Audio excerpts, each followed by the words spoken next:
black people in the league. She's spoken against fan harassment online. There's a brutal, undeniable reality about the so-called fans policing who gets to be black in women's basketball that they desperately try to hide from anyone watching closely.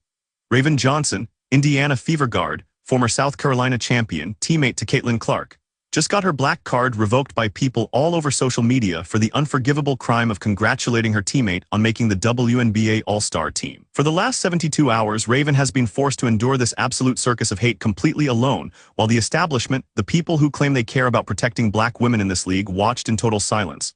But that era is officially dead and buried. The comments are stacking. The screenshots are everywhere, and the entire conversation about who actually polices black identity in the WNBA just shifted. Welcome back. This is Hoops Vision Daily, and today we are ripping the doors off the most disgusting double standard I have seen in women's basketball in years, and exposing exactly who the real villains are in this story. Let me be entirely clear with you. Raven Johnson posted a TikTok video celebrating Caitlin Clark, Kelsey Mitchell, and Aliyah Boston making the WNBA All-Star starting lineup. That is it. That is the entire crime. She supported her teammates. And the response from a vocal section of black fans online has been nothing short of insane. They are telling her she is not black anymore. They are saying her black card is revoked. They are uninviting her from the cookout. They are calling her a sellout, a traitor, brainwashed, and worse.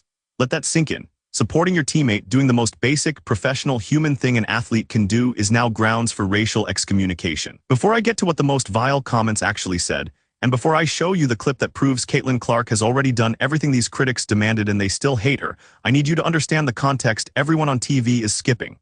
Raven Johnson is not some random rookie. She played at South Carolina under Dawn Staley. She won a national championship. She knows what loyalty means. She knows what team culture means. And she is now playing professional basketball alongside Caitlin Clark in Indiana. The Fever are having their best season in years. They have 3 all-star starters for the first time in franchise history. And Raven Johnson, who could have stayed silent, who could have played it safe, who could have avoided the mob, chose to celebrate her teammates publicly. That is called integrity. That is called professionalism. That is called being a good human being. And the mob is trying to destroy her for it. Now let me show you exactly what they are saying, and I want every single person watching this video to sit with how disgusting this actually is. One comment says, quote, "Did aliens nab this girl and scramble her brain? I'm worried." Another says, "Raven, please, brain fried. She's trying to survive that racist environment, so live for the bigot or go home or tell the truth and don't go home." Another says, "Raven, we love you but please don't claim the nameless. Raven, just stay quiet sometimes." And here is the one that made me stop the video. A user named Chocolate Latte Legs, and yes, that is a real account, wrote, "I hate to say this, but Raven is gone. I know you all still have a lot of hope for her, but she has chosen her side." Chosen her side by congratulating a teammate on an all-star selection. Are you serious? Are you serious? Are you serious? Let me say it one more time so it sinks in. Are you serious? Fans from college, people who cheered for Raven Johnson when she was winning championships at South Carolina, have now turned on her because she congratulated Caitlin Clark on being a WNBA All-Star starter. That is the state of discourse in women's basketball in 2025, and it is absolutely disgusting. Now here is what nobody on TV is going to tell you. Because they are terrified of the mob. The people attacking Raven Johnson are not defending black women. They are not protecting the culture. They are not standing up for anything righteous. They are the ones perpetuating the most toxic, divisive, racist behavior in the entire league. And I am not afraid to say it. Some of y'all, and I am talking about people who look like me, some of y'all are giving real racist vibes. You are policing someone's blackness based on who they choose to be kind to. You are demanding that black players publicly hate a white player or else face excommunication. That is not solidarity, that is not justice, that is not progress, that is tribalism, that is gatekeeping, that is the exact kind of behavior that destroys communities from the inside out. And before anyone tries to twist my words, let me make this crystal clear. I have been covering the WNBA for years. I have documented every single time Caitlin Clark has been unfairly targeted. I have documented every single time the establishment has tried to minimize her impact. I have also documented every single time she has spoken out against harassment, defended her black teammates, and done everything the critics said she needed to do. And guess what? It is never enough. It will never be enough. Because the people attacking Raven Johnson do not actually care about accountability. They care about control. They care about making sure no black player steps out of line. They care about enforcing a narrative where Caitlin Clark must be the villain, no matter what she does, no matter what she says, no matter how many times she proves them wrong. And that brings me to the clip you need to see. Because this is the receipt nobody on TV will play for you. This is the moment that exposes the entire lie. She did this before. She came out and did it again. And you two are still going to hate on her. It's not going to change anything. She is still going to be hated. She said it on camera. Caitlin is already spoken out for black people in the league. She's spoken against fan harassment online for all players. Let me say that back to you in case you missed it. Caitlin Clark has already done the thing the critics are demanding. She has already spoken out. She has already defended black players in the league. She has already condemned harassment, and the mob is still attacking Raven Johnson for supporting her. Still, after Caitlin did exactly what they said she needed to do, still, that tells you everything you need to know. This is not about accountability. This is not about justice. This is about making sure Caitlin Clark stays in the villain box no matter what. And any black player who steps outside the approved narrative gets destroyed. That is what is happening to Raven Johnson right now. She's being made an example of. She's being told that if you do not hate Caitlin Clark publicly, you are not black enough. You are not loyal enough. You are not one of us anymore. That is the message. And it is disgusting. Now let me walk you through exactly why this is so dangerous. And I want you to listen closely because this is the part the establishment does not want you thinking about. When you create a culture where black players are punished for showing basic decency to a white teammate, you are not protecting black women. You are isolating them. You are forcing them to choose between their professionalism and their racial identity. You are putting them in an impossible position where being kind is seen as betrayal. That is not empowerment. That is psychological warfare. That is the kind of toxic environment that destroys locker rooms, ruins careers, and drives talented players out of the league entirely. And here is the other thing nobody is talking about. The people attacking Raven Johnson are doing exactly what they claim to hate. They are reducing a black woman to her relationship with a white person. They are saying her entire identity, her entire worth, her entire value as a black woman hinges on whether she publicly condemns Caitlin Clark. That is dehumanizing. That is objectifying. That is treating Raven Johnson like she is not allowed to have her own thoughts, her own relationships, her own moral compass. She is being told that her blackness is conditional, that it can be revoked, that it can be taken away if she does not perform hatred on command, and that is one of the most insidious forms of racism I have ever seen. Let me tell you something. I have been documenting this Caitlin Clark saga since she was at Iowa. I told you in my video 3 weeks ago that the hate was going to get worse as the Fever kept winning. I told you that the mob was going to start targeting her teammates next. I told you that Raven Johnson was going to be the first one in the crosshairs because of her South Carolina connection. Go back and watch that video. The receipts are right there.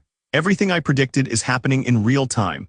And now we are watching it play out exactly the way I said it would. Now let me show you the second piece of evidence that proves this entire controversy is manufactured outrage designed to control the narrative. Because this is where it gets even more disgusting. If you don't like it, don't play. There's so many kids that get death threats if they... Listen to what she just said. She came out and did it again, and you two are still going to hate on her. It's not going to change anything. She is still going to be hated by people like you. She is still going to be hated still, after doing everything they asked. Still, that is the confession, that is the admission, that is the proof that this was never about what Caitlin Clark did or did not do. It was always about making sure she stays hated. It was always about making sure no black player is allowed to break ranks. It was always about control. And now let me walk you through the 4 reasons why this is not just disgusting, it is sabotage of the entire WNBA. Pass 1, tactical failure. The people attacking Raven Johnson are tactically destroying the one thing the WNBA desperately needs right now: unity. The league is finally getting mainstream attention. Ratings are up. Attendance is up. Sponsorship deals are coming in. And the biggest storyline of the year is 3 Indiana Fever players making the All-Star starting lineup together.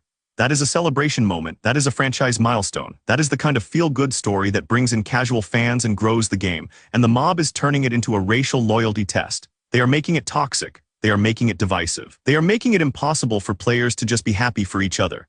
That is not activism. That is not protecting black women. That is sabotage. Pass 2, pattern of behavior. This is not the first time. Let me remind you of the pattern. When Caitlin Clark broke the NCAA scoring record, the mob said she only got attention because she is white. When she got drafted number 1 overall, the mob said it was undeserved. When she started putting up all-star numbers as a rookie, the mob said the refs were protecting her. When she spoke out against fan harassment, the mob said it was performative. When she celebrated her black teammates, the mob said she was using them. And now when her black teammate celebrates her, the mob is revoking that teammate's black card. Do you see the pattern? No matter what happens, no matter who does what, the outcome is always the same. Caitlin Clark is the villain. Anyone who supports her is a traitor. The narrative never changes. The facts do not matter. The evidence does not matter. The only thing that matters is maintaining the hate. 3 incidents, let that sink in. 3 times in the last month alone where black players have been attacked for showing basic decency to Caitlin Clark. 3 times, and every single time the protagonist, the black player trying to just do their job, paid the price. Pass 3, enabler complicity. Now let me tell you who else is guilty here. The establishment, the mainstream media, the so-called allies who claim they care about protecting black women in sports. Where are they? Where is the outcry? Where are the think pieces defending Raven Johnson? Where are the TV segments condemning the people who are literally trying to revoke a black woman's racial identity because she congratulated a teammate? Silence. Deafening, calculated, gutless silence. They are terrified of the mob. They are terrified of being called out. They are terrified of losing their progressive credentials. So they let Raven Johnson get destroyed. They let the toxicity spread. They let the WNBA turn into a racial battleground. And every single one of them stayed silent. Receipts coming. Pass 4. Cost to the protagonist. Now let me tell you what this is actually costing Raven Johnson. She is a young player trying to build a career in the WNBA. She is trying to establish herself as a professional. She is trying to be a good teammate. She is trying to contribute to a winning culture in Indiana. And now every time she posts on social media, she is going to be attacked. Every time she celebrates a win, she is going to be accused of betrayal. Every time she shows loyalty to her team, she is going to be told she is not black enough. That is what Raven Johnson's career is being burned for. Not for failing on the court, not for being unprofessional, not for doing anything wrong, but for refusing to perform hatred on command. That is what her prime is being sacrificed for. Now let me show you one more clip before I give you my 5 predictions, because this is the receipt that proves the entire system is broken. This is the moment where someone finally said out loud what everyone has been thinking. For black people in the league, she's spoken against fan harassment online. Shady McCoy just said it. This is called sports, professional sports. If you don't like it, don't play. And you know what? He is right, but not in the way he thinks. Because the issue is not that fans are passionate. The issue is not that people get emotional about their favorite players. The issue is that we have created a culture where black players are being racially policed by other black people for showing basic human decency. That is not passion. That is not fandom. That is toxicity. That is tribalism. That is the kind of behavior that destroys leagues from the inside out. And now let me give you my 5 predictions, because I am staking my reputation on these, and I want every single person watching this video to save this timestamp, come back in 2 weeks and tell me if I was right or wrong. Prediction 1, Raven Johnson's social media engagement is going to skyrocket. The mob thinks they are punishing her, but what they are actually doing is making her one of the most talked about players in the WNBA. Casual fans who have never heard of her are going to look her up. They are going to see the hate. They are going to see how she responded with grace, and they are going to become fans. If Raven Johnson gains 50,000 followers in the next 2 weeks, I want every single person to come back and tell me I called it. Save this clip. Prediction 2. Caitlin Clark is going to address this publicly within the next 72 hours. She has already spoken out against harassment before. She's going to do it again. And when she does, the mob is going to twist her words, call it performative, and attack her anyway. But the casual fans, the people who actually matter for growing the league, are going to see it for what it is. A professional athlete defending her teammate. Mark this video. Prediction 3. The Indiana Fever front office is going to release a statement supporting Raven Johnson. They have to. They cannot let one of their players get destroyed like this without saying something. And when they do, it is going to force every other franchise in the WNBA to pick a side. Are they going to stand with their players, or are they going to stay silent and let the mob run the league? Watch the next 2 weeks. Prediction 4. Mainstream media is going to pick this story up within 5 days. Right now, it is contained to social media and YouTube, but this is too big to ignore. ESPN is going to run a segment. The Athletic is going to write an article, and when they do, they are going to frame it as fan toxicity in the WNBA without ever naming the specific racial dynamics at play. Because they are cowards. But the story is going to break wide open when one major outlet finally has the guts to say what I am saying right now. Prediction 5. The WNBA All-Star Game is going to be the most watched in league history because of this controversy, because of the Caitlin Clark effect, because of the Fever's 3 starters. And when the ratings come in and when the revenue numbers get reported, every single person who has been attacking Raven Johnson is going to have to sit with the fact that their toxicity did not stop anything.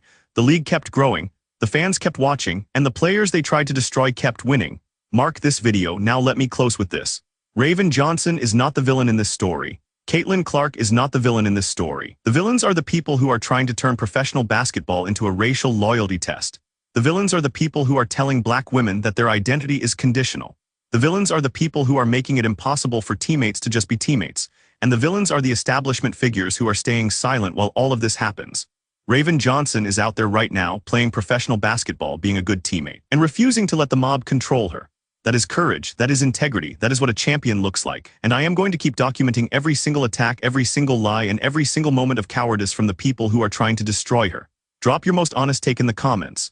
Is Raven Johnson a sellout for supporting her teammate, or is the mob out of line for trying to revoke her black card? Pick a side, defend it. And while you are down there, save this comment. I just predicted that Raven Johnson is going to gain 50,000 followers in 2 weeks. If I am right by the end of the month, come back and tell me. If I am wrong, roast me. I will own it, and tag the friend who keeps telling you Caitlin Clark is the problem in the WNBA. Make them watch this video and tell you they still believe it. And here is what is coming next. Tomorrow we are going to break down the Indiana Fever's playoff positioning now that they have 3 all-star starters. If you are not subscribed, you are going to miss it. Hit the bell. This is Hoops Vision Daily. We will see you in the next video. She did this before. She came out and did it again. And you two are still going to hate on her. It's not going to change anything. She is still going to be hated. If you don't like it, don't play. There's so many kids that get death threats if they